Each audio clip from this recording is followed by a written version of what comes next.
What's up, my dear economic bosses? Welcome back to the one and only show that cuts through the noise, the spin, and the downright absurdities of the global economy to give you the real story.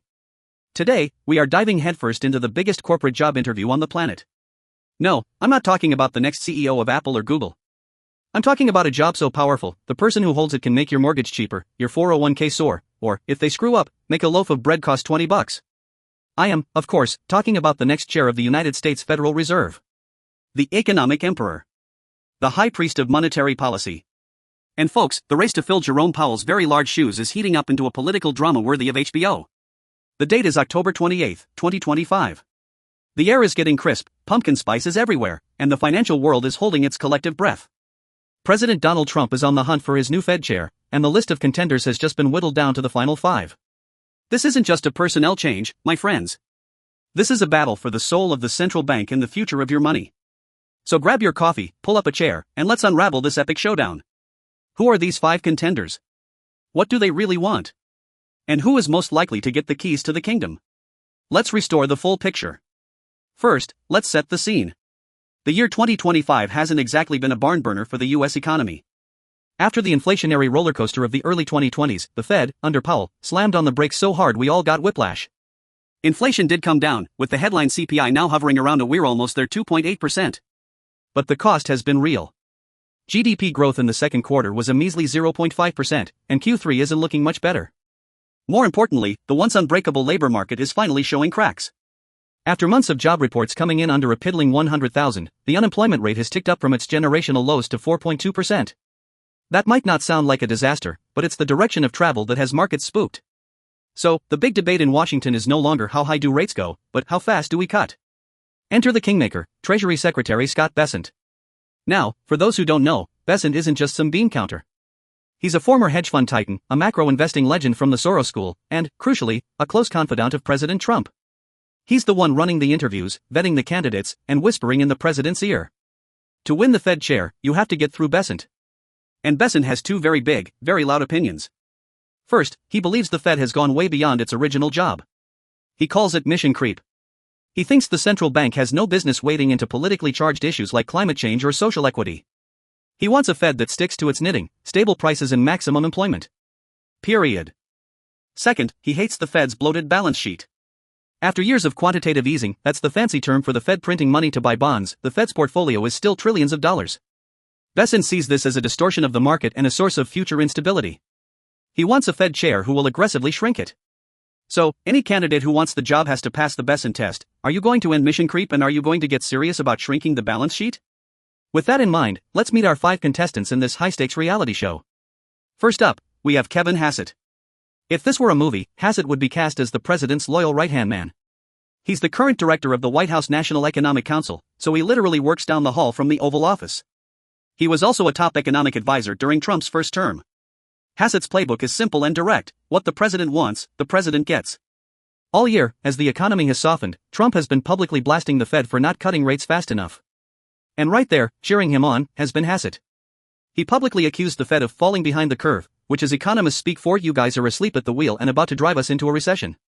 He's also a megaphone for Bessent's mission creep theory, arguing the Fed has damaged its own credibility by trying to be the solution to everything. If Trump picks Hassett, he's getting guaranteed loyalty. There will be no daylight between the White House and the Federal Reserve. When Trump says cut, Chair Hassett will say how much? The problem: credibility. The independence of the Federal Reserve is its superpower. It's the reason investors around the world trust the US dollar. If the markets believe the Fed chair is just a political puppet, that trust evaporates. The dollar could weaken, inflation fears could come roaring back, and global investors might start looking for other places to park their cash.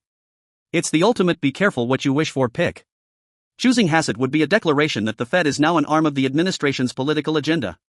Next, we have a fascinating candidate, current Fed Governor Christopher Waller. On the surface, Waller looks like the perfect compromise. He's already on the inside, he's a PhD economist with serious credentials, and he was appointed by Trump back in 2020. Waller has played his cards masterfully. Earlier this year, while the rest of the Fed was still humming and hawing, Waller was the first governor to publicly call for rate cuts. He saw the weakness in the labor market before anyone else. When those disappointing job reports started rolling in over the summer, it made him look like a prophet. He basically got to say, "I told you so." This gives him immense credibility. He can argue for rate cuts, which is what Trump wants, but do so from a position of sound economic reasoning, not political pressure. He's the guy who can deliver the policy the president desires, but wrap it in the respectable language of a tenured professor. Furthermore, he's on board with the Besant agenda. He has been vocal that the Fed should stay out of hot-button political issues. He wants to focus the Fed back on its core mandate. The pitch, Waller, is that have your cake and eat it too candidate. Trump gets the rate cuts he craves, but the markets get a respected economist who values his reputation. He can provide the political win without triggering a crisis of confidence in the Fed's independence. The wrinkle, is he his own man? Friends say he would never sacrifice his credibility for politics. But in the pressure cooker of Washington, under a president who demands absolute loyalty, that conviction would be tested every single day. He offers the appearance of independence, but would he be able to maintain the reality of it? Our third contender is Mickey Bowman, the current vice chair for supervision at the Federal. Now, don't let the friendly nickname fool you. Bowman is a tough, politically savvy operator.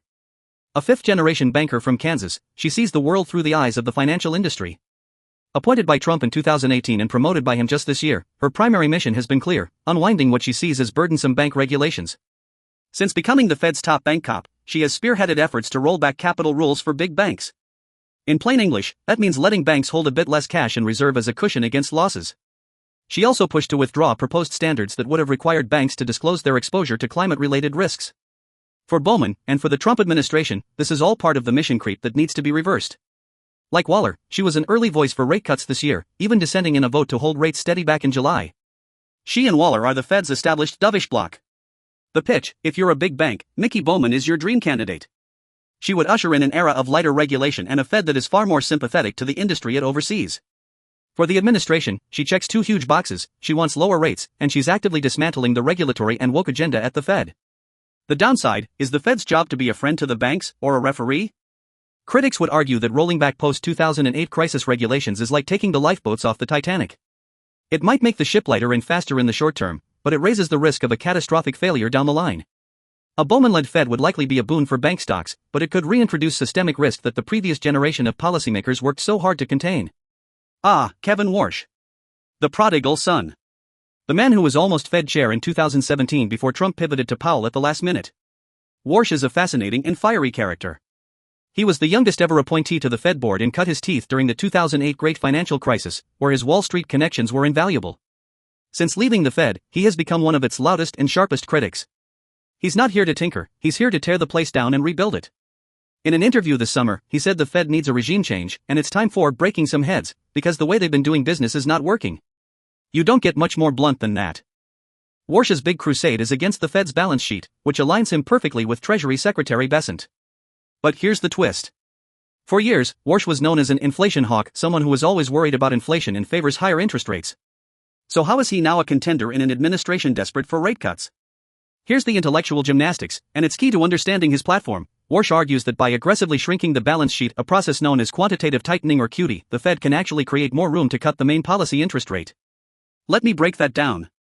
Think of the Fed having two tools, the main interest rate and the size of its balance sheet. Warsh's argument is that the massive balance sheet is the real problem distorting the economy. He wants to hit QT hard, sucking liquidity out of the system by selling off the Fed's bonds. He believes this would be a powerful form of monetary tightening on its own, which would then give the Fed the justification and the ability to cut the main interest rate more than they otherwise could. The pitch, Warsh is the institutional revolutionary. He's selling a complete overhaul of Fed strategy. He's telling Besant and Trump, I'm your guy to shrink the balance sheet, and as a bonus, my unorthodox plan will let me cut rates for you too. The risk, this is a radical, untested theory. Nobody knows for sure what would happen if the Fed simultaneously slammed on the QT brakes while hitting the rate cut gas pedal. It could be brilliant, or it could send the bond market into a seizure. Warsh is the high-risk, high-reward choice. He's not promising a smooth ride, he's promising a revolution. Last but not least, we have our wildcard from Wall Street, Rick Rieder, the chief investment officer of global fixed income at BlackRock. If the Fed is a game, Rieder has been playing it from the outside at the highest possible level for decades. He oversees trillions of dollars in assets. He lives and breathes markets.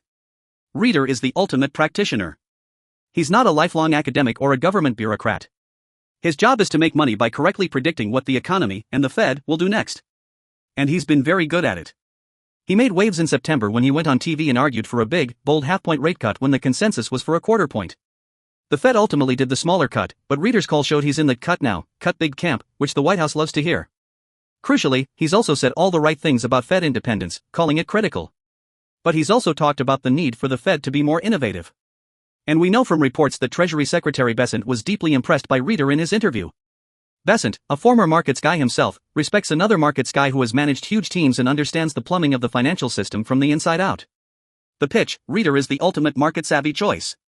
He would bring a real-world, real-time understanding of financial markets to the Fed that no academic could match.